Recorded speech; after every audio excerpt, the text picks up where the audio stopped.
اب ہم آتے ہیں سیدنا ابراہیم علیہ السلام کے قصے کی طرف، لیکن اس سے پہلے یہ وضاحت کر دیں کہ سیدنا ابراہیم علیہ السلام کے واقعے کے ساتھ چند دوسرے انبیاء علیہم السلام کے واقعات بھی وابستہ ہیں، مثلا سیدنا لوط علیہ السلام کا واقعہ، اس لیے کہ یہ سیدنا ابراہیم علیہ السلام کے بھتیجے بھی ہیں اور ان کے پیروکار بھی۔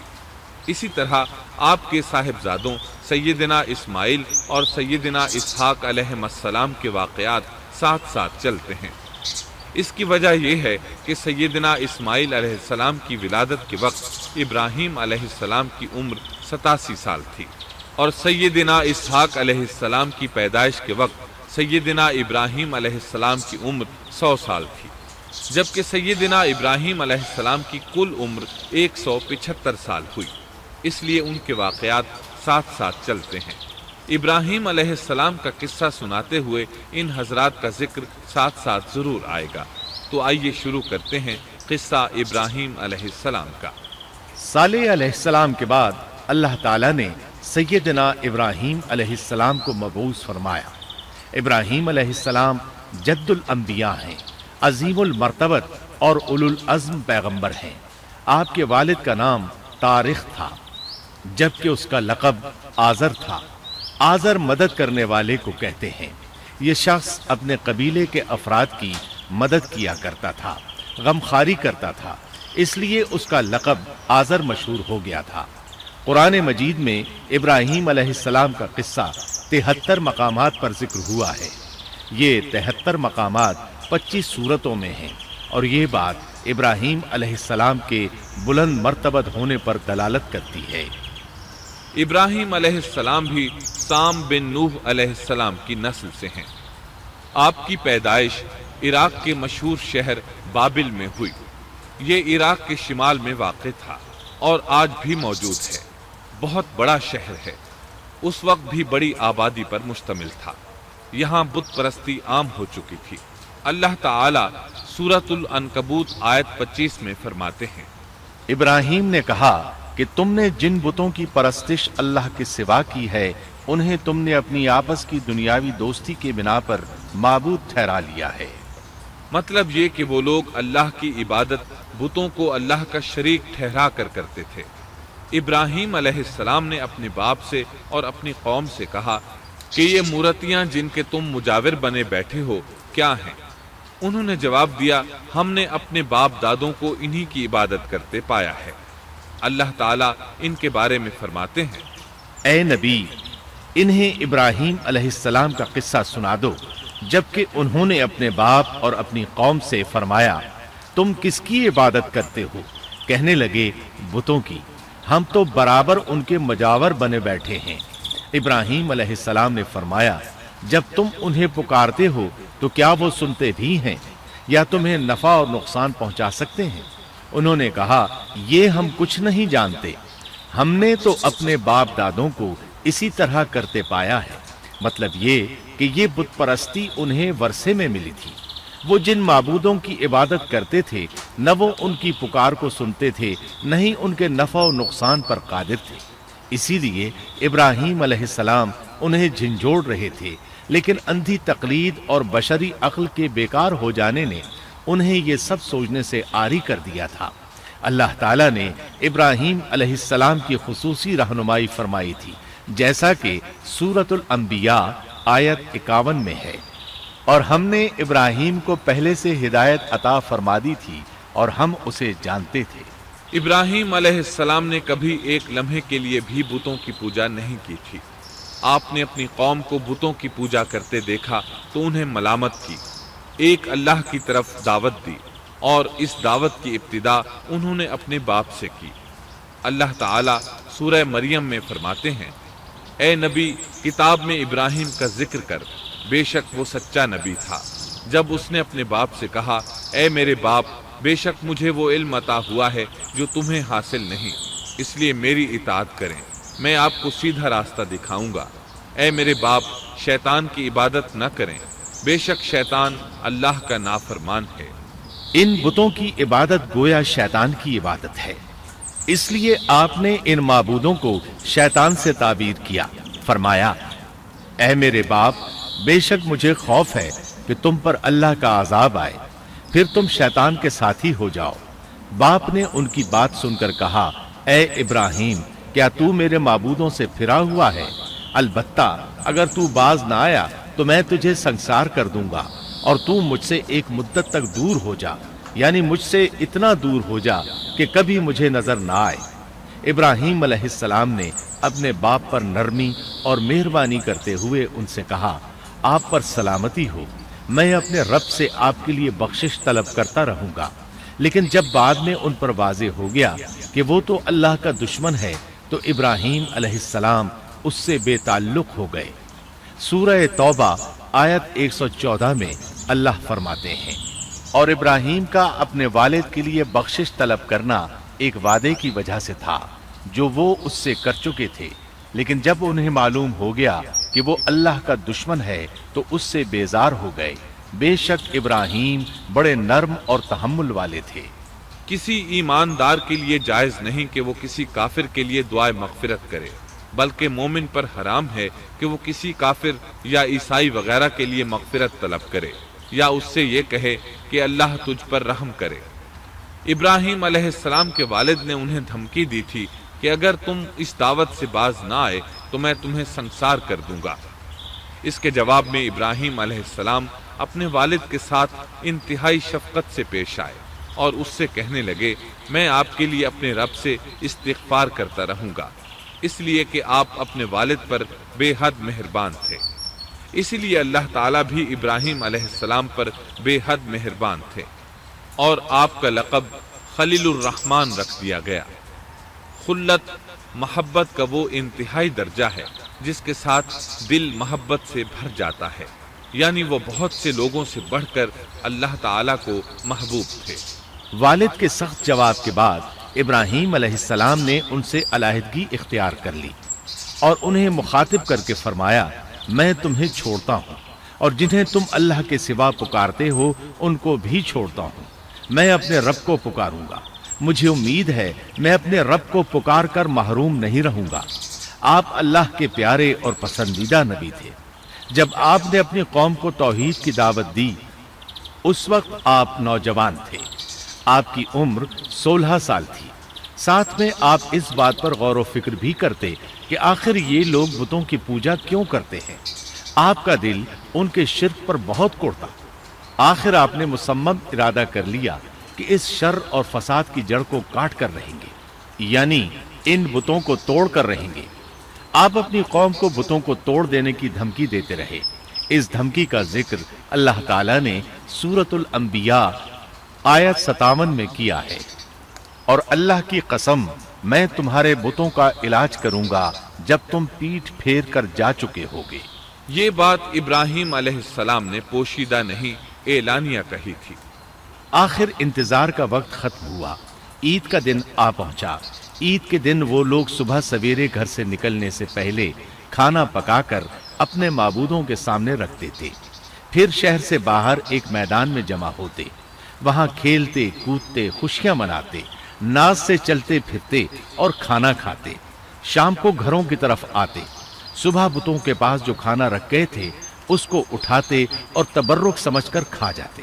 اپنے معمول کے مطابق انہوں نے عید کی تیاری کر لی، لیکن ابراہیم علیہ السلام تیار نہ ہوئے، اس لیے کہ وہ تو ان کے ساتھ جانے کا ارادہ ہی نہیں رکھتے تھے۔ وہ لوگ جانے سے پہلے ابراہیم علیہ السلام کے پاس آئے اور کہنے لگے، کیا آپ ہمارے ساتھ نہیں جائیں گے؟ سیدنا ابراہیم علیہ السلام نے آسمان کی طرف نگاہ کی اور فرمایا، میں بیمار ہوں۔ یہ تمام واقعہ سورۃ الانبیاء آیات 51 تا 58 میں بیان ہوا ہے۔ یقیناً ہم نے ابراہیم کو پہلے سے ہدایت فرما دی تھی اور ہم اسے جانتے تھے، جبکہ اس نے اپنے باپ سے اور اپنی قوم سے کہا کہ یہ مورتیاں جن کے تم مجاور بنے بیٹھے ہو کیا ہیں؟ سب نے کہا، ہم نے اپنے باپ دادوں کو انہی کی عبادت کرتے پایا ہے۔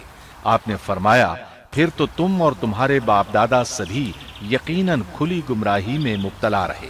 کہنے لگے، کیا آپ سچ مچ ہمارے پاس حق لائے ہیں یا یوں ہی مذاق کر رہے ہیں؟ آپ نے فرمایا، نہیں نہیں، در حقیقت تم سب کا پروردگار تو وہ ہے جو آسمان و زمین کا مالک ہے، جس نے انہیں پیدا کیا ہے، میں تو ایسی بات کا گواہ اور قائل ہوں، اور اللہ کی قسم میں تمہارے ان معبودوں کا علاج تمہاری غیر موجودگی میں کروں گا۔ پس اس نے ان سب کے ٹکڑے کر دیے، البتہ صرف بڑے بت کو چھوڑ دیا، یہ اس لیے کیا کہ وہ سب اس کی طرف لوٹے۔ ابراہیم علیہ السلام نے لوگوں کے ساتھ عیدگاہ جانے سے انکار کیا اور عذر پیش کیا کہ وہ بیمار ہیں۔ وہ لوگ آپ کو چھوڑ کر چلے گئے۔ بعد میں ابراہیم علیہ السلام ان بتوں کے پاس گئے، دیکھا کہ ان کے سامنے کھانا پڑا ہے۔ چونکہ سب لوگ کھانا لائے تھے اس لیے یہ کھانا بہت زیادہ تھا، لیکن ان جھوٹے معبودوں نے اسے کھانا تو درکنار اس کو چھوا تک نہ تھا۔ ابراہیم علیہ السلام نے انہیں مخاطب کر کے کہا، یہ اتنا کھانا تمہارے سامنے پڑا ہے، تم اس کو کھاتے کیوں نہیں؟ تمہیں کیا ہو گیا کہ بات تک نہیں کرتے؟ پھر پوری قوت سے دائیں ہاتھ سے کلہاڑا مار کر ان کے ٹکڑے ٹکڑے کر دیے، لیکن بڑے بت کو چھوڑ دیا تاکہ سب اسی کی طرف رجوع کریں۔ تمام چھوٹے بتوں کو توڑ کر کلہاڑا اس بڑے بت کے کندھے پر رکھ دیا۔ مشرکین میلے سے لوٹے تو دیکھا ان کے سارے معبود اوندھے منہ ٹوٹے پھوٹے پڑے ہیں، ان کے تمام معبودوں کو توڑ دیا گیا تھا۔ وہ حیران رہ گئے کہ یہ کیسے ہو گیا، کس نے کیا؟ کہنے لگے، یہ کام کس ظالم کا ہے، اس نے ہمارے معبودوں کی توہین کی ہے۔ اس وقت جن لوگوں نے ابراہیم علیہ السلام کا وہ کلام سنا تھا انہیں ان کا خیال آ گیا، کہنے لگے، وہ نوجوان جس کا نام ابراہیم ہے اسے ہم نے اپنے بتوں کی مذمت کرتے سنا ہے۔ اللہ کی قدرت کہ ابراہیم علیہ السلام کا جو مقصد تھا وہ خود بخود پورا ہو رہا تھا۔ قوم کے لوگ مشورہ کر رہے تھے کہ سب کو جمع کرو اور اسے بلاؤ، پھر اسے سزا دو۔ چنانچہ تمام اہل باطل چھوٹے بڑے جمع ہو گئے، کارروائی شروع ہو گئی۔ کہنے لگے، اے ابراہیم، ہمارے معبودوں کے ساتھ یہ لغو حرکت تو نے کی ہے۔ ابراہیم علیہ السلام نے جواب دیا، یہ کام تو اس بڑے بت کا ہے، مجھ سے کیوں پوچھتے ہو؟ تم اپنے معبودوں سے کیوں نہیں پوچھ لیتے کہ ان کے ٹکڑے کس نے اڑائے ہیں؟ ابراہیم علیہ السلام کا جواب سن کر وہ سب سوچ میں پڑ گئے، پھر کہنے لگے، ہم نے بڑی غلطی کی، اپنے معبودوں کے پاس کسی کو حفاظت کے لیے نہیں چھوڑا۔ اس قدر واضح بات محسوس کر کے بھی وہ ظالم ایمان نہ لائے، بلکہ شیطان نے ان کے دلوں میں وسوسہ ڈالا اور انہوں نے غور و فکر کر کے کہا، اے ابراہیم، کیا تمہیں علم نہیں، یہ تو بے زبان ہیں، یہ بول نہیں سکتے۔ اب ابراہیم علیہ السلام نے فرمایا، تب پھر تم اللہ کے سوا اس چیز کی عبادت کرتے ہو جو تمہیں کچھ بھی نفع نہ دے سکے اور نہ نقصان پہنچا سکے۔ تعجب ہے تم پر اور ان پر بھی جنہیں تم اللہ کے سوا پکارتے ہو، کیا تم میں بالکل عقل نہیں؟ اس طرح ابراہیم علیہ السلام نے ان پر حقیقت خوب اچھی طرح واضح کر دی۔ ان سے فرمایا، تم ان کی پوجا کرتے ہو جن کو تم خود تراشتے ہو، یعنی ان کا حال تو یہ ہے کہ تم نے ان کو خود اپنے ہاتھوں سے تراشا اور ان کی عبادت کرنے لگے، جبکہ تمہیں اور تمہاری بنائی ہوئی چیزوں کو اللہ ہی نے پیدا کیا ہے۔ ابراہیم علیہ السلام نے ایک کلہاڑے کی مدد سے ان سب بتوں کو تہس نہس کر دیا تھا۔ یہ اس بات کی واضح ترین نشانی تھی کہ یہ بالکل بے بس ہیں، لیکن اس واضح نشانی کے باوجود وہ اپنے کفر ہی پر ڈٹے رہے اور لگے ابراہیم علیہ السلام کو دھمکیاں دینے۔ کہنے لگے، اس کے لیے ایک آتش کدہ بناؤ اور اسے اس دہکتی آگ میں ڈال دو۔ پھر ان لوگوں نے ایک چٹیل میدان کا انتخاب کیا جہاں مٹی نام کی کوئی چیز نہیں تھی۔ اس میدان کو پتھروں کی باڑ کے ساتھ گھیر دیا گیا۔ پھر سب لوگوں کو حکم دیا گیا کہ وہ لکڑیاں جمع کر کے اس گھیری ہوئی جگہ میں رکھیں۔ چنانچہ سب لوگ لکڑیاں جمع کر کے وہاں لانے لگے، یہاں تک کہ عورتوں اور بچوں نے بھی اس کام میں بڑھ چڑھ کر حصہ لیا۔ میدان میں اتنی لکڑیاں جمع ہو گئیں کہ زمین نظر نہیں آتی تھی۔ یہ لکڑیاں زمین پر ایک اونچی دیوار محسوس ہوتی تھیں۔ پھر ان لکڑیوں کو آگ لگائی گئی۔ جب آگ کے شعلے آسمان سے باتیں کرنے لگے تو انہوں نے ابراہیم علیہ السلام کو آگ میں ڈالنے کے لیے ایک جھولا تیار کیا۔ اس میں سیدنا ابراہیم علیہ السلام کو رکھا گیا۔ اس وقت آپ نے یہ دعا پڑھی، حسبنا اللہ ونعم الوکیل۔ ہمیں اللہ کافی ہے اور وہی بہترین کارساز ہے۔ یہ کلمہ ہر محتاج اور مصیبت زدہ کو پڑھنا چاہیے۔ بخاری میں ہے، رسول اللہ صلی اللہ علیہ وسلم نے فرمایا، حسبنا اللہ و نعم الوکیل ابراہیم علیہ السلام نے اس وقت فرمایا تھا جب انہیں آگ میں پھینکا جانے لگا تھا۔ مطلب یہ کہ ہم اللہ ہی پر بھروسہ کرتے ہیں، اس کے سوا ہمارا کسی پر بھروسہ نہیں۔ بعض روایات میں یہ بھی ہے کہ جب ابراہیم علیہ السلام کو آگ میں ڈالا جانے لگا تو جبریل علیہ السلام آئے اور کہا، اے ابراہیم، کوئی حاجت ہے تو میں حاضر ہوں۔ ابراہیم علیہ السلام نے فرمایا، اگر تم اپنی مرضی سے آئے ہو تو مجھے تمہاری کوئی ضرورت نہیں۔ ایک دوسری روایت میں ہے کہ بارش کے فرشتے نے حاضر ہو کر کہا تھا، اے ابراہیم، مجھے حکم دیجئے میں بارش برسا کر اس آگ کو بجھا دوں۔ لیکن ایسی تمام روایات ضعیف ہیں۔ یوں بھی اللہ کا حکم ان سے پہلے کام کرنے والا تھا۔ اللہ تعالیٰ سورہ انبیاء آیت 69 اور 70 میں فرماتے ہیں، ہم نے کہا، اے آگ ابراہیم پر ٹھنڈی ہو جا اور سلامتی والی ہو جا۔ گو انہوں نے ابراہیم کا برا چاہا لیکن ہم نے انہیں ہی نقصان پانے والا کر دیا۔ چنانچہ جب ابراہیم علیہ السلام کو آگ میں ڈالا گیا تو وہ ٹھنڈی ہو گئی۔ ابن عباس رضی اللہ عنہما فرماتے ہیں، اگر اللہ تعالیٰ آگ سے یہ نہ فرماتے کہ سلامتی والی ٹھنڈی ہو جا تو وہ اس قدر سرد ہو جاتی کہ اس کی ٹھنڈک سے تکلیف محسوس ہوتی۔ گویا آگ بھی اللہ کے حکم کے بغیر نہیں جلا سکتی، چھری اللہ کے حکم کے بغیر نہیں کاٹ سکتی، اس لیے کہ یہ بھی اللہ کی مخلوق ہیں اور ان کی قدرت بھی اللہ کے پاس ہے۔ وہ چاہے تو ان کو قدرت عطا کر دے، چاہے تو قدرت واپس لے لے۔ آگ کو ٹھنڈا ہونے کا حکم ہوا، وہ ٹھنڈی ہو گئی۔ اس نے نہ ابراہیم علیہ السلام کے کپڑے جلائے، نہ جسم کے کسی حصے کو کوئی نقصان پہنچایا، صرف وہ رسیاں جلائیں جن سے آپ کو باندھا گیا تھا۔ سبحان اللہ۔ لوگ آگ کے گرد اس انتظار میں کھڑے تھے کہ جو ہی انہیں آگ میں پھینکا جائے گا وہ جل کر راکھ ہو جائیں گے، لیکن وہ یہ دیکھ کر حیران رہ گئے کہ ابراہیم علیہ السلام بڑے ناز سے آگ کے درمیان بیٹھے ہیں۔ بعض روایات میں ہے کہ ابراہیم علیہ السلام فرمایا کرتے تھے، مجھے ان دنوں جو راحت اور سکون حاصل تھا ویسا آگ سے نکلنے کے بعد نہیں ہوا۔ لوگ اس معجزے کو دیکھ کر حیرت زدہ تھے۔ پھر ابراہیم علیہ السلام آگ سے نکلے۔ اتنا بڑا معجزہ دیکھنے کے باوجود لوط علیہ السلام کے سوا کوئی شخص پورے بابل شہر سے ان پر ایمان نہ لایا۔ اللہ تعالیٰ فرماتے ہیں، پس ابراہیم پر لوط ایمان لائے۔ مطلب یہ کہ پوری بستی سے لوط علیہ السلام تھے جو آپ پر ایمان لائے تھے، باقی تمام لوگ کفر ہی پر ڈٹے رہے۔ ابراہیم علیہ السلام ان کا رویہ دیکھ کر نا امید ہو گئے کہ اس سے بڑھ کر یہ کون سا معجزہ دیکھنا چاہتے ہیں۔ ان کے بتوں کو توڑ دیا گیا، اپنی آنکھوں سے اللہ کی نشانی ان لوگوں نے دیکھی، پھر بھی یہ ایمان نہیں لائے، چنانچہ آپ نے وہاں سے ہجرت کا ارادہ فرما لیا۔ اس وقت بابل پر نمرود نامی بادشاہ کی حکومت تھی۔ کہا جاتا ہے کہ زمین کے بیشتر حصے پر اسی کی حکمرانی تھی۔ جب اس کے پاس یہ خبریں پہنچیں کہ ابراہیم علیہ السلام کو آگ میں ڈالا گیا لیکن آگ نے انہیں نہیں جلایا، تو اس نے ابراہیم علیہ السلام کو اپنے دربار میں پیش کرنے کا حکم دیا۔ ابراہیم علیہ السلام کو وہاں لایا گیا۔ نمرود نے ان سے ان کے رب کے بارے میں سوال کیا۔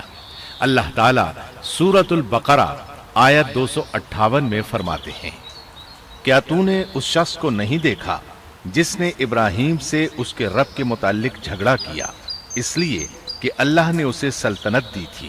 ایک روایت میں ہے کہ 4 بادشاہوں نے زمین کے بیشتر حصے پر حکمرانی کی ہے، ان میں سے ایک نمرود ہے۔ نمرود اپنے وقت کا حاکم و بادشاہ تھا۔ ابراہیم علیہ السلام سے جب اس کی اللہ تعالیٰ کے بارے میں بات چیت ہوئی تو ابراہیم علیہ السلام نے کہا، میرا رب وہ ہے جو زندہ کرتا ہے اور مارتا ہے۔ جواب میں اس نے کہا، میں بھی زندہ کرتا ہوں اور مارتا ہوں۔ چنانچہ اس نے حکم دیا کہ جیل سے 2 آدمیوں کو لے آؤ۔ جیل سے 2 ایسے آدمیوں کو لایا گیا جن کے لیے سزائے موت کا فیصلہ ہو چکا تھا۔ اس نے ان میں سے ایک کے قتل کا حکم دیا، دوسرے کو معاف کر دیا۔ اس سے اس نے یہ ثابت کرنا چاہا کہ وہ بھی زندہ کر سکتا ہے اور موت دے سکتا ہے، اور کہنے لگا، دیکھ لو میرے حکم سے لوگ مرتے ہیں اور میرے حکم سے انہیں زندگی ملتی ہے۔ اس کی بات سن کر ابراہیم علیہ السلام نے غور کیا کہ اگر وہ اس سے موت و حیات کے باریک فلسفے پر بحث کریں گے تو نمرود کا مقصد پورا ہو جائے گا اور میرا مقصد پورا نہیں ہو پائے گا۔ اس لیے بحث و مباحثے کی بجائے کوئی مضبوط دلیل پیش کر دی جائے تاکہ حق و باطل کے درمیان فرق واضح ہو جائے۔ چنانچہ آپ نے فرمایا، بے شک اللہ سورج کو مشرق سے لاتا ہے، تو اس کو مغرب سے لے آ۔ کافر بادشاہ یہ سن کر مبہوت رہ گیا، اس کا سر جھک گیا۔ اللہ تعالیٰ فرماتے ہیں تب وہ کافر حیران رہ گیا اور اللہ نا انصافوں کو سیدھی راہ نہیں دکھاتا۔ ان تمام باتوں کے بعد نمرود کو یہ معلوم کرنے کی ضرورت نہیں رہی کہ ابراہیم علیہ السلام آگ سے کیسے نجات پا گئے، کیونکہ حقیقت اس پر آشکار ہو چکی تھی۔ وہ جان گیا تھا کہ اصل معاملہ کیا ہے۔ چنانچہ اس نے ابراہیم علیہ السلام سے کہا، آپ اس ملک سے نکل جائیے، ہم آپ کو یہاں نہیں رہنے دیں گے۔ ابراہیم علیہ السلام نے عراق کو خیر بات کہا اور شام کی طرف ہجرت کر گئے۔ یہاں آ کر وہ حران نامی بستی میں مقیم ہوئے۔ اسی جگہ آپ نے اپنے چچا ہاران کی بیٹی سیدہ سارہ علیہ السلام سے شادی کی۔ اللہ تعالیٰ اس ہجرت کے بارے میں فرماتے ہیں، اور ہم اسے یعنی ابراہیم اور لوط کو بچا کر اس زمین کی طرف لے آئے جس میں ہم نے جہان کے لیے برکت رکھی تھی۔ جب آپ حران کے مقام پر پہنچے تو وہیں ٹھہر گئے، وہیں رہنے لگے۔ یہاں آ کر آپ کا شمار بنو حران میں ہونے لگا۔ آپ لوگوں کو اسی شہر میں رہنے کی دعوت دیتے۔ اس شہر کے لوگ بتوں کی پوجا نہیں کرتے تھے بلکہ ستاروں کو پوجتے تھے۔ ابراہیم علیہ السلام نے جب ان کی یہ حالت دیکھی تو ارادہ کر لیا کہ ان لوگوں کو بتائیں گے کہ ستاروں کی عبادت کرنا باطل ہے۔ یہ لوگ چونکہ نجوم پرست تھے اس لیے ان کی عبادت کا وقت رات کو ہوتا تھا، اور یہ لوگ رات کے وقت عبادت کرتے تھے کیونکہ ان کے معبود یعنی ستارے رات ہی کو طلوع ہوتے ہیں۔ چنانچہ ابراہیم علیہ السلام انہیں یہ دکھانے کے لیے کہ ان چیزوں کی عبادت باطل ہے ایک دن ان کے ساتھ نکلے۔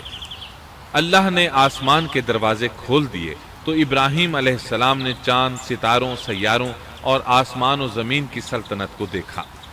اللہ تعالیٰ نے ابراہیم علیہ السلام سے تمام پردے ختم کر دیے جو عام طور پر لوگوں کی آنکھوں پر ہوتے ہیں، اور انہوں نے وہ کچھ دیکھا جسے آج کی رصد گاہیں بھی نہیں دیکھ سکتی۔ اللہ تعالیٰ سورۃ الانعام آیت 75 میں فرماتے ہیں، اور اسی طرح ہم نے ابراہیم کو آسمان اور زمین کی سلطنت کا مشاہدہ کرا دیا تاکہ وہ یقین کرنے والوں میں سے ہو جائے۔ بعض مفسرین نے لکھا ہے کہ یہ سب کچھ اللہ تعالیٰ نے ابراہیم علیہ السلام کو اس لیے دکھایا تھا کہ وہ ستاروں کی پرستش کرتے تھے۔ پھر اللہ تعالیٰ نے اپنی عبادت کی طرف ان کی رہنمائی فرمائی۔ جن مفسرین نے یہ بات لکھی وہ غلطی پر ہیں، کیونکہ ایک جلیل القدر رسول کے متعلق ایسا گمان کرنا کبیرہ گناہ ہے۔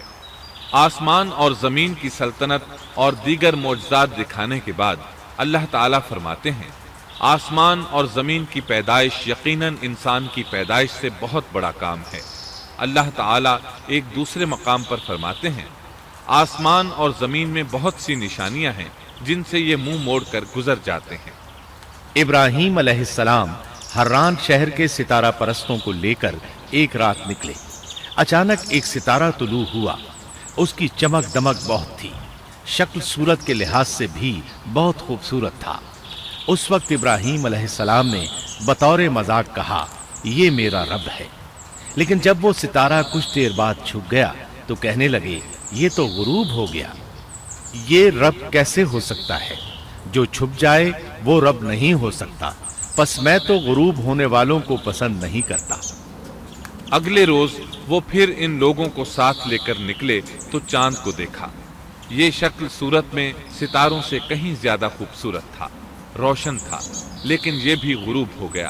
تو ابراہیم کہنے لگے، اگر مجھے میرے رب نے ہدایت نہ کی تو میں گمراہ لوگوں میں شامل ہو جاؤں گا۔ اے اللہ، تو کہاں ہے؟ اپنی طرف میری رہنمائی کر۔ ان باتوں سے ابراہیم علیہ السلام ان لوگوں کو غور و فکر کی دعوت دے رہے تھے تاکہ وہ غور کریں، آخر رب چھپ کیسے سکتا ہے؟ اگر چاند رب ہے اور دن کے وقت کسی کو اپنے معبود کی حاجت ہوگی تو وہ کیا کرے گا؟ لہذا چاند کسی صورت رب نہیں ہو سکتا۔ پھر جب دن چڑھا اور سورج طلوع ہوا تو کہنے لگے یہ میرا رب ہے، یہ تو سب سے بڑا ہے۔ پھر لوگوں کو مخاطب کر کے کہنے لگے تم رات کو چھوٹے چھوٹے ستاروں کی پوجا کرتے ہو، کیوں نہ تم اتنے بڑے ایک ہی رب کی پوجا کر لو۔ لیکن جب وہ بھی غروب ہو گیا تو کہنے لگے یقیناً میں تمہارے شرک سے بیزار ہوں، یہ معبود کیسے ہو سکتے ہیں؟ ان میں تو تبدیلی آتی رہتی ہے، کبھی طلوع ہوتے ہیں کبھی غروب ہوتے ہیں۔ یہ اس بات کی دلیل ہے کہ یہ مخلوق ہیں اور ان کا خالق کوئی اور ہے جس کے حکم کے یہ تابع ہیں۔ جب یہ خود مخلوق ہیں اور کسی اور کے تابع ہیں تو کسی کو نفع نقصان پہنچانے پر کس طرح قادر ہو سکتے ہیں؟ پھر اپنی قوم کو مخاطب کر کے کہنے لگے میں اپنا رخ اس کی طرف کرتا ہوں جس نے آسمانوں کو یکسو ہو کر پیدا کیا، اور میں شرک کرنے والوں میں سے نہیں ہوں۔ اب بھی وہ اپنی بات پر اڑے رہے۔ تب آپ نے فرمایا تم مجھ سے اللہ کے بارے میں جھگڑ رہے ہو، مجھے تو اللہ راہ دکھا چکا ہے اور اس نے مجھے دلیل عطا فرمائی ہے۔ میں یقیناً جانتا ہوں کہ تمہارے تمام معبود بے بس اور بے طاقت ہیں۔ جاؤ تم سے اور تمہارے ان معبودوں سے جو ہو سکے کر لو، میرے رب کی مرضی کے بغیر کچھ بھی نہیں ہو سکتا۔ میرے رب نے ہر چیز کے علم کو اپنے گھیرے میں لے رکھا ہے، کیا پھر بھی تم نصیحت حاصل نہیں کرو گے؟ اور میں تمہارے معبودوں سے خوف کیوں کھاؤں؟ تم اللہ سے نہیں ڈرتے؟ ان کو اللہ کا شریک ٹھہرا رہے ہو، اللہ نے اس کی کوئی دلیل نازل نہیں کی۔ اگر تم میں صحیح علم ہے تو تم ہی بتلا دو کہ ہم دونوں جماعتوں میں سے امن کا زیادہ حقدار کون ہے؟ امن انہی کے لیے ہے جو ایمان لانے کے بعد دین کو شرک سے خلط ملط نہیں کرتے۔ حقیقت میں ہدایت یافتہ وہی لوگ ہیں، یہی ہمارے وہ دلائل تھے جو ہم نے ابراہیم علیہ السلام کو ان کی قوم کے مقابلے میں عطا کیے تھے، اور ہم جسے چاہیں مرتبے میں بڑھا دیں۔ بے شک تیرا رب بڑی حکمت والا ہے۔ ان لوگوں نے پھر بھی کفر ہی کیا، کوئی بھی ایمان نہ لایا۔ چنانچہ ابراہیم علیہ السلام نے ایک بار پھر ہجرت کی اور مصر جا پہنچے۔ مصر کے بادشاہ کو خبر ملی کہ ایک شخص ہجرت کر کے آیا ہے اور اس کے ساتھ ایک عورت ہے، وہ بہت زیادہ حسین و جمیل ہے۔ چنانچہ اس ظالم نے اپنے کارندوں کو بھیجا کہ اس عورت کو میرے پاس لے آؤ، ساتھ ہی اس سے پوچھنا کہ تمہارے ساتھ جو آدمی ہے وہ کون ہے، اگر وہ اس کا خاوند ہو تو اسے قتل کر دینا۔ ادھر بادشاہ نے اپنے کارندوں کو حکم دیا، ادھر اللہ نے ابراہیم علیہ السلام کی طرف وحی بھیج دی۔ انہوں نے سارہ علیہ السلام سے کہا اگر وہ تجھ سے میرے بارے میں پوچھیں تو بتا دینا تم میری بہن ہو۔ پھر سارہ سے بولے اے سارہ، روئے زمین پر میرے اور تیرے سوا کوئی مومن نہیں، یعنی یہ کافروں کی سرزمین ہے، یہاں کوئی مومن نہیں، اس لحاظ سے تم میری دینی بہن ہو۔ پھر بادشاہ نے ابراہیم علیہ السلام کو پیش کرنے کا حکم دیا۔ اس نے آپ سے پوچھا یہ عورت کون ہے؟ آپ نے فرمایا یہ میری بہن ہے۔ اس طرح ابراہیم علیہ السلام کی زندگی میں 3 موقع ایسے آئے کہ انہوں نے اللہ کے دین کی حمایت اور مدافعت کے لیے توریہ کیا۔ توریہ کا مطلب یہ ہے کہ واقعہ کچھ اور ہو لیکن کوئی شخص کسی خاص مصلحت کی وجہ سے اسے 2 معانی والے الفاظ کے ساتھ اس انداز میں بیان کرے کہ سننے والا اس واقعہ کو نہ سمجھ سکے بلکہ اس کا ذہن خلاف واقعہ چیز کی طرف منتقل ہو جائے۔ شریعت نے بعض مخصوص حالات میں اس کی اجازت دی ہے۔ وہ 3 مواقع جہاں ابراہیم علیہ السلام نے توریہ فرمایا ان کی وضاحت کچھ اس طرح ہے۔ ایک یہ کہ آپ نے میلے پر نہ جانے کی غرض سے ان لوگوں سے کہا تھا کہ میں بیمار ہوں۔ دوسرے موقع پر یہ فرمایا تھا یہ کام اس بڑے سردار بت کا ہے۔ تیسرے سارہ علیہ السلام کو دینی بہن قرار دیا۔ اس ظالم بادشاہ نے سارہ علیہ السلام کو اپنی تحویل میں لے لیا۔ جب سارہ علیہ السلام کو معلوم ہوا کہ وہ ایک بدکار شخص ہے تو انہوں نے اللہ تعالیٰ سے دعا کی، اے اللہ تجھے معلوم ہے میں تجھ پر اور تیرے نبی پر ایمان لائی ہوں، اور اپنے جسم کو اپنے خاوند کے سوا ہر ایک سے محفوظ رکھا ہے، لہٰذا آپ اس کافر کو مجھ پر مسلط نہ کیجیے گا۔ چنانچہ اس کافر بادشاہ نے جب سیدہ سارہ کو پکڑنے کے لیے اپنا ہاتھ بڑھایا تو اس کا ہاتھ شل ہو گیا اور اپنی جگہ پر جم گیا۔ وہ لگا چیخ پکار کرنے، اس میں اتنی طاقت نہ رہی کہ اپنے ہاتھ کو حرکت دے سکے۔ اس کی آواز سن کر اس کے محافظ بھاگے ہوئے آئے، انہوں نے اس کے ہاتھ کو چھڑانا چاہا لیکن چھڑا نہ سکے۔ اس کی یہ حالت دیکھ کر سیدہ سارہ خوف زدہ ہو گئیں۔ انہوں نے سوچا اگر یہ مر گیا تو لوگ کہیں گے اسے میں نے قتل کیا ہے۔ چنانچہ انہوں نے اللہ سے دعا کی کہ اسے چھوڑ دیا جائے۔ اللہ تعالیٰ نے آپ کی دعا قبول کر لی، اس کا ہاتھ ٹھیک ہو گیا، لیکن وہ ظالم پھر بھی نہ ڈرا۔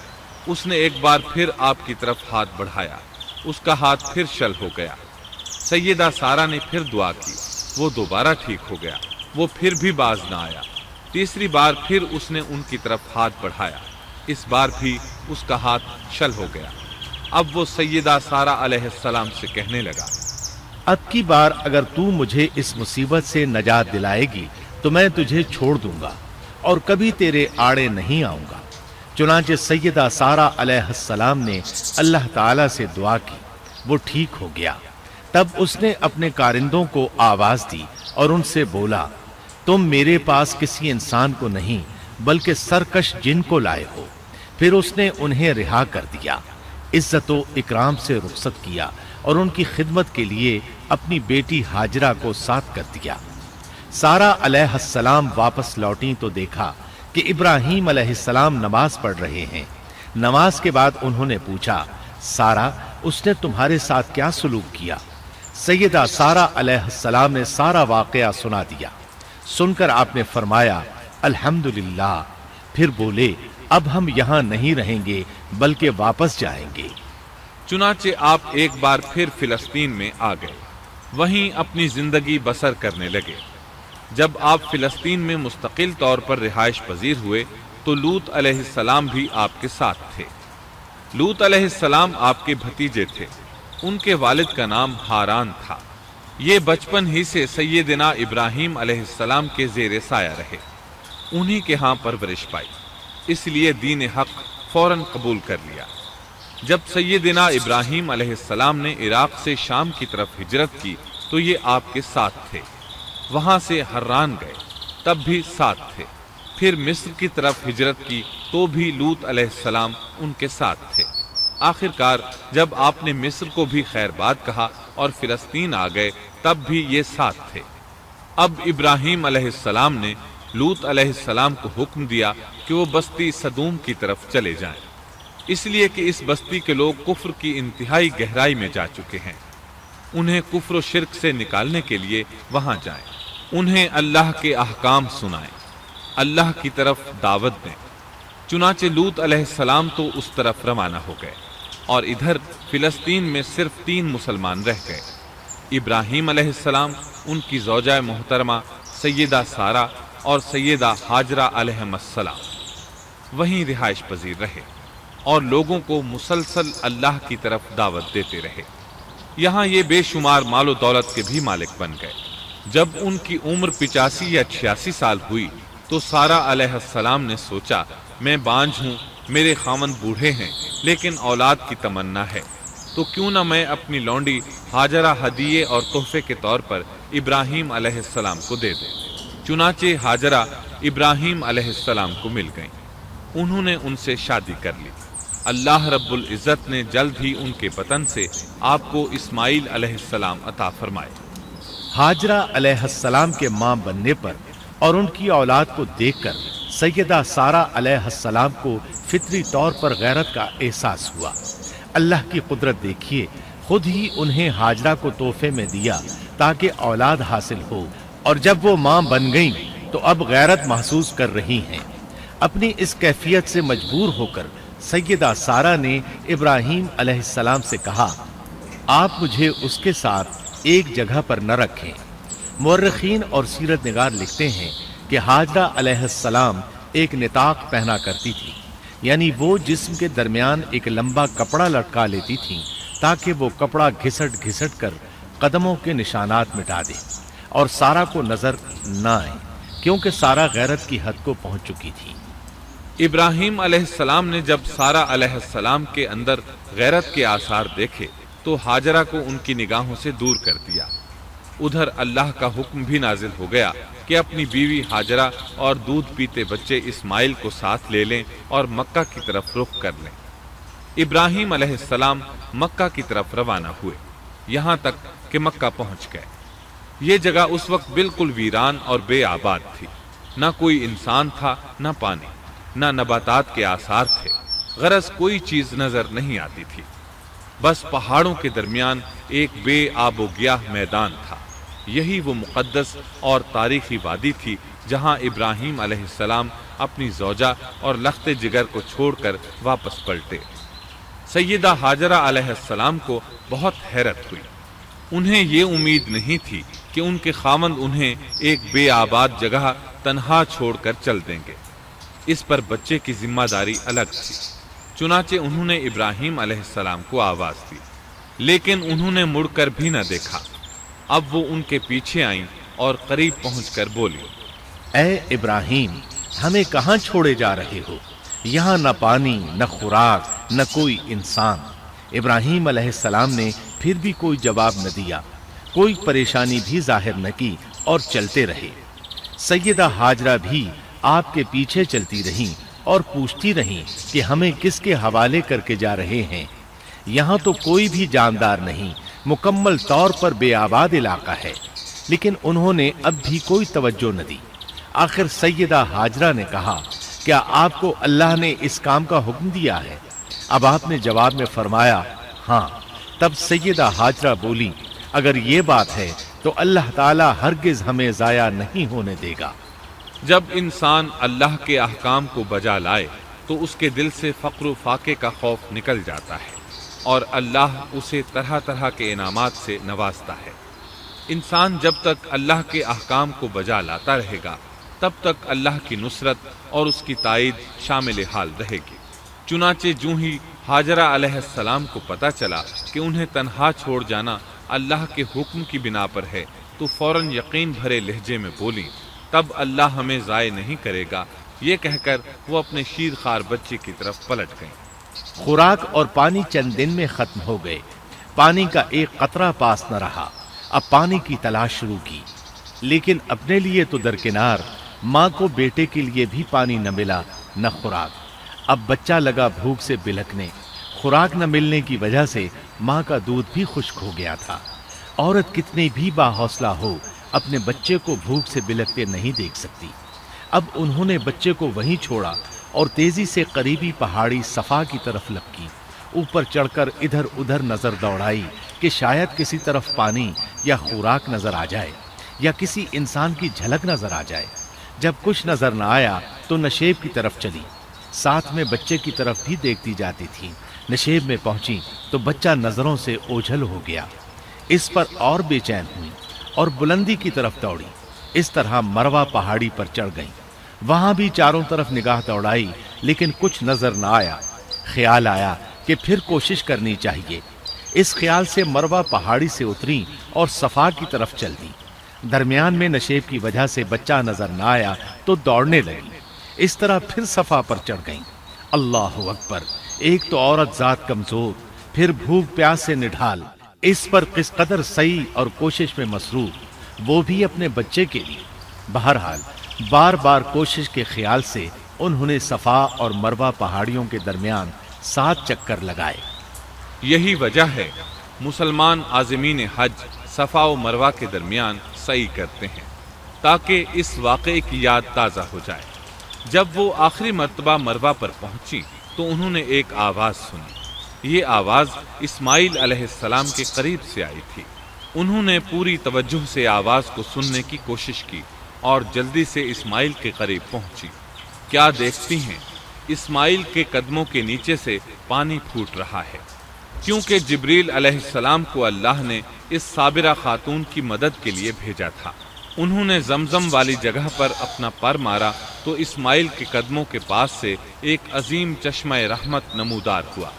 مستقبل کے پیغمبر کے قدموں کے نیچے سے اللہ نے جبریل فرشتے کے ذریعے زمین پھاڑ کر پانی نکال دیا۔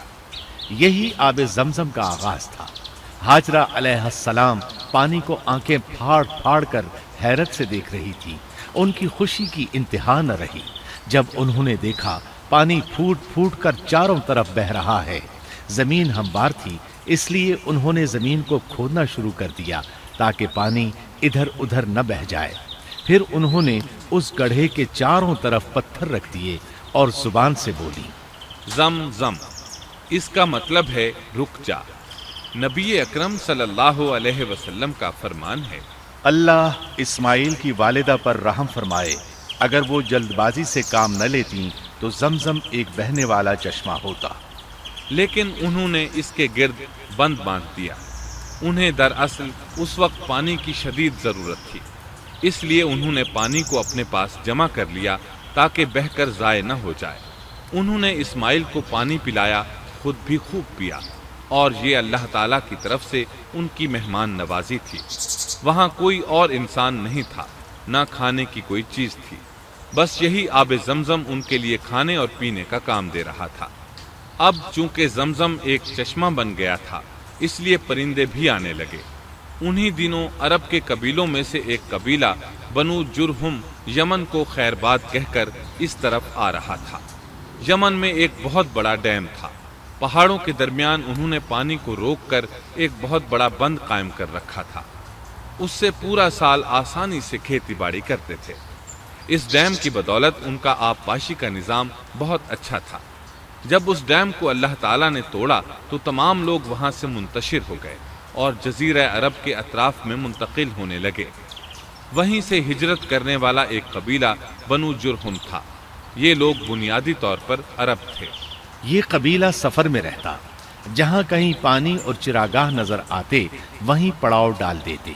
جب وہاں خوراک ختم ہو جاتی تو آگے سفر شروع کر دیتے۔ چونکہ وہ بہت بڑے تاجر تھے، اس بنا پر ان راستوں سے خوب واقف تھے۔ انہیں چشموں کا خوب علم تھا۔ ملک شام کی طرف بھی ان کی آمد و رفت تھی۔ یہ قبیلہ بنو جرہم مکہ کے قریب پہنچا تو فضا میں پرندوں کو منڈلاتے پایا۔ کہنے لگے، ان پرندوں کی موجودگی میں ضرور کوئی راز ہے۔ اب انہوں نے اپنے کچھ آدمی اس طرف بھیجے۔ یہ لوگ جلد ہی چشمے تک پہنچ گئے۔ انہوں نے وہاں ایک عورت اور اس کے بچے کو پایا۔ پھر وہ لوگ ان کے پاس آئے، وہاں پڑاؤ ڈالنے کی اجازت مانگی۔ سیدہ ہاجرہ نے فرمایا، ٹھیک ہے، لیکن شرط یہ ہے کہ تمہیں اجرت ادا کرنا ہوگی۔ ان کے لیے یہ سستا سودا تھا۔ ان کے پورے قبیلے کو سامان زندگی مل رہا تھا، جبکہ صرف ایک عورت اور اس کے بیٹے کی ذمہ داری ان پر عائد ہو رہی تھی۔ انہوں نے فوراً حامی بھر لی اور وہاں رہائش اختیار کر لی۔ اس طرح یہ لوگ سیدہ ہاجرہ علیہ السلام کی معیشت کا ذریعہ بن گئے، اور اس طرح سیدنا اسماعیل علیہ السلام بنو جرہم میں پرورش پاتے رہے۔ انہوں نے ان لوگوں سے عربی سیکھ لی اور ان سے بھی زیادہ عربی دان بن گئے۔ فصاحت اور بلاغت سے عربی میں بات چیت کرنے لگے۔ پھر ان کی اس قبیلے میں شادی ہو گئی۔ ان کی اولاد سے عرب قوم کا آغاز ہوا۔ انہی میں سے سرور کائنات محمد صلی اللہ علیہ وسلم کی ولادت باسعادت ہوئی۔ بنو جرہم کی آمد اور آبادی ابراہیم علیہ السلام کی دعا کا نتیجہ تھی۔ جب انہوں نے اپنی بیوی اور بچے یعنی دو کمزور انسانوں کو اس ویران جگہ چھوڑا تھا تو یہ دعا مانگی تھی، اے ہمارے پروردگار، میں نے اپنی کچھ اولاد اس بے آباد جنگل میں تیرے حرمت والے گھر کے پاس بسائی ہے۔ یہاں یہ سوال پیدا ہوتا ہے کہ کیا اس وقت بیت اللہ کی تعمیر ہو چکی تھی؟ درست بات یہ ہے کہ اس وقت خانہ کعبہ کی تعمیر نہیں ہوئی تھی۔ پھر سوال پیدا ہوتا ہے کہ کیا ابراہیم علیہ السلام کے زمانے سے پہلے اس کی تعمیر ہو چکی تھی یا صرف جگہ ہی معروف تھی؟ اس بارے میں دو طرح کی روایات ہیں۔ بعض میں آتا ہے کہ صرف اس کی جگہ معروف تھی، اور بعض میں ہے کہ ابراہیم علیہ السلام سے پہلے شیس علیہ السلام نے اس کو تعمیر کیا تھا، اور وہ گردش ایام کے ساتھ ساتھ منہدم ہو کر ختم ہو گیا۔ لیکن بہرحال اس کی جگہ معلوم تھی، اور وہی پہلا گھر تھا، جیسا کہ اللہ نے خبر دی ہے۔ اللہ تعالیٰ نے پہلا گھر جو لوگوں کے لیے مقرر کیا تھا وہی ہے جو مکہ میں ہے، اور وہ پوری دنیا کے لیے برکت اور ہدایت والا ہے۔ ابراہیم علیہ السلام نے اللہ تعالیٰ سے یہ دعا مانگی تھی، اے ہمارے پروردگار، میں نے اپنی کچھ اولاد اس بے کھیتی کے جنگل میں تیرے حرمت والے گھر کے پاس بسائی ہے۔ اے ہمارے پروردگار، یہ اس لیے کہ وہ نماز قائم کریں، پس تو کچھ لوگوں کے دلوں کو ان کی طرف مائل کر دے اور انہیں پھلوں کی روزیاں عطا فرما تاکہ یہ شکر گزاری کریں۔ دن گزرتے رہے اور اسماعیل علیہ السلام بنو جرہم کے ماحول میں عمر کی منزلیں طے کرتے رہے اور وہ ہوش سنبھالنے کے قریب ہو گئے۔ ابراہیم علیہ السلام ہر سال 1-2 بار اپنے گھرانے کی دیکھ بھال کے لیے چکر لگاتے تھے۔ جب اسماعیل علیہ السلام نے ہوش سنبھالا تو ایک بار پھر ایک عظیم آزمائش کا وقت آ گیا۔ ہوا یوں کہ ایک مرتبہ ابراہیم علیہ السلام مکہ تشریف لائے، ایک جگہ آرام کے لیے بیٹھے کہ نیند کی وادی میں پہنچ گئے۔ نیند میں انہوں نے خواب دیکھا کہ اپنے لخت جگر کو اپنے ہاتھ سے ذبح کر رہے ہیں، ساتھ ہی آنکھ کھل گئی۔ ابراہیم علیہ السلام جانتے تھے کہ انبیاء کرام کے خواب حقیقت ہوتے ہیں، اللہ کی طرف سے وحی ہوتے ہیں، اور شیطان کسی صورت ان کے خواب میں نہیں آ سکتا۔ لہٰذا انہوں نے اس خواب کے مطابق عمل کرنے کا پختہ ارادہ کر لیا، کسی قسم کی پریشانی کا شکار نہ ہوئے۔ اللہ رب العزت نے اس عظیم اور تعجب خیز واقعے کا قرآن مجید میں ذکر کرتے ہوئے فرمایا، اور ابراہیم نے کہا، میں تو ہجرت کر کے اپنے پروردگار کی طرف جانے والا ہوں، وہ ضرور میری رہنمائی کرے گا۔ اے میرے رب، مجھے نیک بخت اولاد عطا فرما۔ تو ہم نے ایک بردبار بچے کی بشارت دی۔ پھر جب بچہ اتنی عمر کو پہنچا کہ اس کے ساتھ چلنے پھرنے لگا تو ابراہیم نے کہا، میرے پیارے بیٹے، میں نے خواب دیکھا ہے کہ میں تجھے ذبح کر رہا ہوں، اب تو بتا تیری کیا رائے ہے؟ یہاں سوال پیدا ہوتا ہے کہ ابراہیم علیہ السلام نے اسماعیل علیہ السلام سے مشورہ کیوں لیا؟ وہ چاہتے تو اسماعیل کو سوتے میں ذبح کر دیتے، اس طرح اللہ کا حکم بجا لاتے۔ وہ بیٹے کے پاس کیوں گئے اور ان سے مشورہ کیوں لیا؟ جی ہاں، یہ مسئلہ یاد رکھنے کے قابل ہے کہ ہر مسلمان پر لازم ہے کہ وہ اپنے دوسرے مسلمان بھائی کو اجر و ثواب میں شامل کرنے کی کوشش کرے۔ ابراہیم علیہ السلام نے بیٹے کو ثواب میں شامل کرنے کے لیے انہیں اللہ کے حکم سے آگاہ کیا۔ یہ نہ چاہا کہ میں اکیلا ہی اجر لیتا رہوں، بلکہ دوسرے کی خیر خواہی کو پیش نظر رکھا۔ والدین کے لیے آپ کے اس انداز میں نصیحت موجود ہے، یہ کہ اولاد کو ثواب کے مواقع فراہم کریں، ان کی صحیح تربیت کریں۔ اگر صدقہ کرنے کا موقع ملے تو بچوں کے ذریعے صدقہ کرائیں تاکہ انہیں بھی اللہ کے راستے میں خرچ کرنے کی عادت پڑے۔ جب کسی دینی مجلس میں بیٹھنے کا موقع ملے تو اپنی اولاد کو بھی ساتھ لے کر جائیں۔ بے شمار لوگ خود تو جاتے ہیں، اولاد کو جانے کے لیے کہتے بھی نہیں، خود دین سیکھتے ہیں، اولاد کو دین نہیں سکھاتے۔ ابراہیم علیہ السلام نے اسماعیل علیہ السلام سے رائے لی۔ سبحان اللہ، انہوں نے جواب میں فرمایا، اے ابا جان، آپ کو جو حکم ملا ہے کر گزریے۔ یہ نہیں کہا کہ مجھے تو حکم نہیں ہوا، بلکہ فوراً سر تسلیم خم کر دیا، اس لیے کہ وہ جانتے تھے انبیاء کا خواب حقیقت پر مبنی ہوتا ہے، اللہ کی وحی ہوتا ہے، اس لیے بالکل پریشانی ظاہر نہ کی۔ یہ تک نہ پوچھا مجھے کیوں ذبح کر رہے ہیں، یا میرا کیا جرم ہے، یا آپ کے پاس کون سا صریح حکم آیا ہے۔ انہوں نے ایسی کوئی بات نہ کہی۔ اللہ کی فرما برداری اسی کو کہتے ہیں۔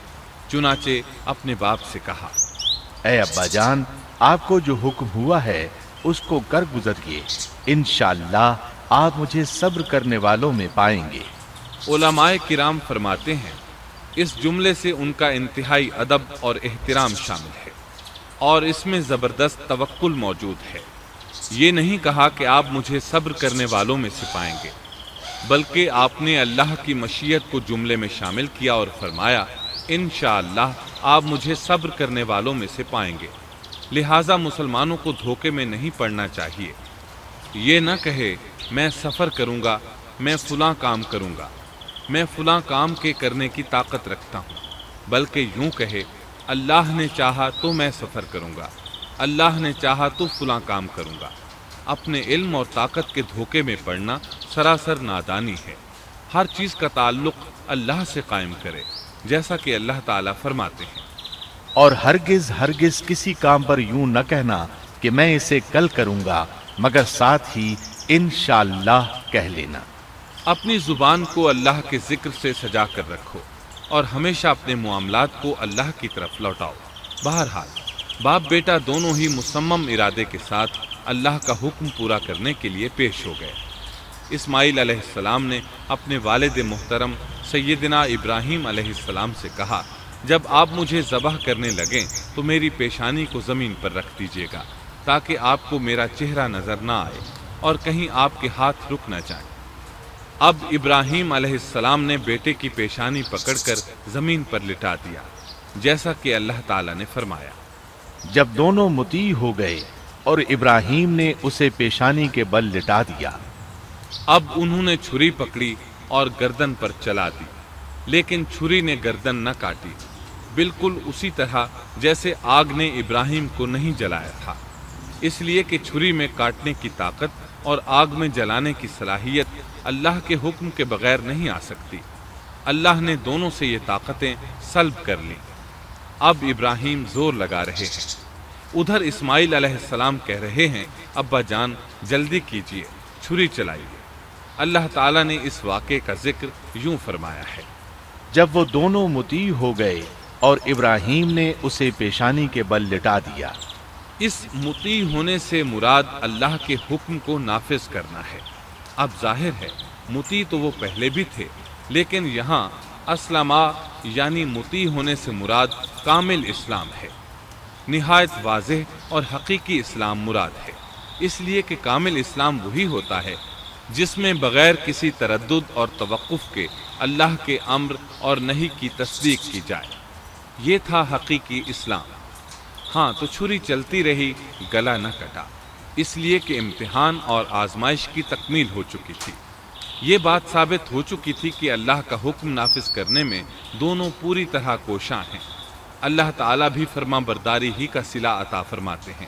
چنانچہ آواز آئی، ہم نے اسے پکارا، اے ابراہیم تو نے خواب کو سچ کر دکھایا، یقیناً ہم اسی طرح نیکوکاروں کو جزا دیا کرتے ہیں۔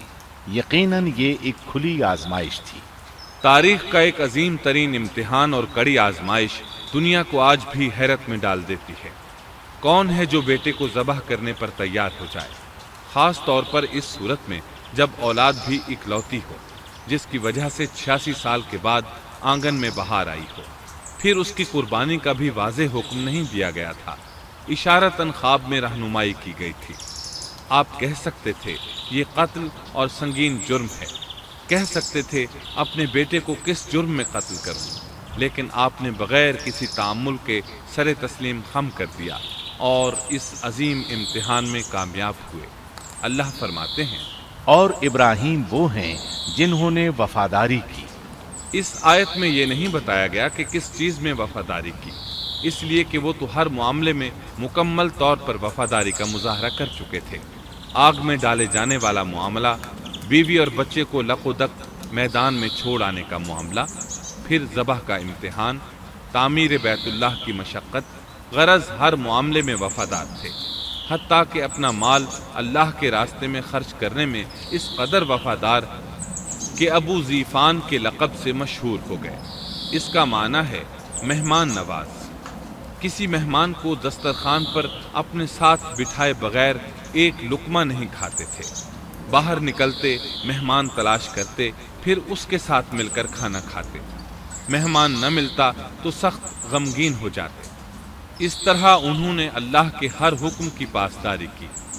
ذبح والے اس امتحان کا اللہ نے انہیں کیا صلہ دیا؟ اللہ فرماتے ہیں، ہم نے اسے عظیم ذبیحے کا بدلہ عطا کیا۔ چھری نے گلا نہ کاٹا۔ ایسے میں ابراہیم علیہ السلام نے ایک آواز سنی۔ آواز پیچھے سے آئی تھی۔